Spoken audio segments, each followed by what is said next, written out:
రాజ్యం ప్రభువా ప్రార్థన నేర్పయ్యా, ప్రార్థించకుండా నేనుండలేనయ్యా. ప్రభువా ప్రార్థన నేర్పయ్యా. ముందు నేను ఎలాగైతే ఉన్నానో అలాగే నేను మళ్ళీ దేవుడిని అలాగే నిలబెట్టాను. 10,000 మందిలో కూడా అలా దేవుడిని ఆశ్రయించాడు.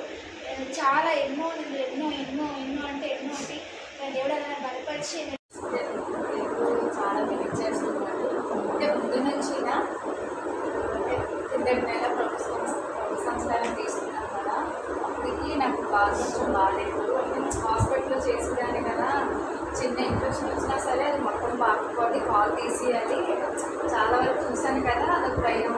కానీ ప్రభుత్వ సంస్కారం తీసుకున్నాను కదా, ఆ రోజు అనేసి అయితే వస్తున్నాను. ట్రాఫిక్ సిగ్నల్స్ కదా ఇప్పటి నుంచి శివాలయం టెంపుల్ పైన వస్తున్నాము. అక్కడ సిగ్నల్ ఇచ్చారు, ఇక్కడ సిగ్నల్ ఇచ్చారు. జస్ట్ మిస్ ఇటు ఆపోజిట్ రోడ్ 2 వెహికల్స్ వస్తున్నారు. అక్కడ చాలా పెద్ద యాక్సిడెంట్ జరుగుతున్నాను. అక్కడ నేను స్కిడ్ అయిపోదాం, అవతల వ్యక్తి మా పక్కన అందరూ స్కిడ్ అయిపోదాం. కానీ ఆ ఒక్క బోర్డు ఉండడం వల్ల చిన్న తప్పాము. దేవుడు ఎంతో ప్రమాదం నుంచి తప్పించారు. ప్రార్థన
దేవుడు మనల్ని ఎంతగానో ప్రత్యేకతగా ఎన్నుకున్నాడు. అయితే మనం చూసుకున్నట్లయితే 1 పేతురు 2వ అధ్యాయం 9వ వచనం.